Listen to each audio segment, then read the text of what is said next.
Please stop pushing. I can't take this anymore. The concert venue is packed tight. A man behind me keeps pressing into my backside. I'm wearing a mini skirt today with a thong underneath, and it only makes the situation worse. He lifts my skirt and presses himself against my hips. As the atmosphere heats up, someone in front of me slams into me, and I stumble back a step. My body stiffens as I feel like something just slid inside me. My name was Mandy Cox, and I was a diehard fangirl. I wanted a celebrity to notice me, so I dressed for attention. I wore heavy makeup and made sure nothing about me went unnoticed. My low-cut top revealed a wide stretch of skin, and my chest bounced with every step. I paired it with a mini skirt that barely covered my thighs and sexy white stockings which hugged my legs. But when I arrived, reality hit. The concert venue was packed so tightly I couldn't move, and the crowd swallowed me whole. The celebrity was never going to notice me. I craned my neck and shouted, "Darling, take me." I never imagined that line would draw the wrong kind of attention. Instead of the celebrity, it caught a filthy creep. After I shouted it, I became aware of a man behind me, repeatedly bumping into me. At first, I brushed it off. In a crowd that dense, accidental contact was easy to explain, but the feeling wouldn't go away. Something hard kept pressing against my butt from behind. I assumed I'd accidentally backed into his hand where it rested behind me, so I turned and offered a polite apology. "Sorry, I didn't mean to bump into you." He paused, then flashed a leering smile and said, "It's okay, I don't mind." When I turned back toward the stage, I felt him press against me again, more deliberate than before. I kept my attention on the celebrity on stage and shut him out. The man became increasingly brazen, pulling up my skirt and pressing close against my backside. I had only a thong on underneath, which left my butt exposed. I felt his touch directly against my skin and assumed it was his finger. Only then did I realize something was wrong.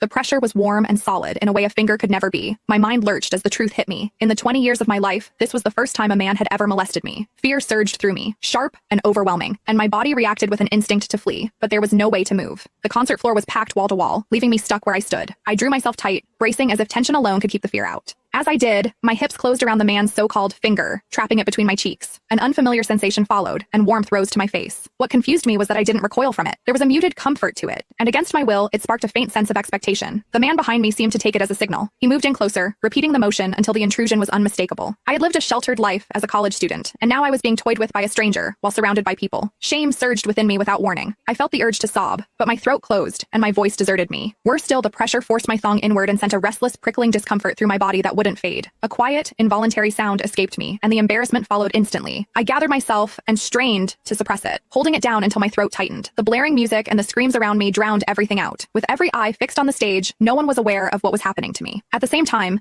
the intensity continued to rise, touching something deep inside me. I bit down on my lip as cold sweat traced my spine.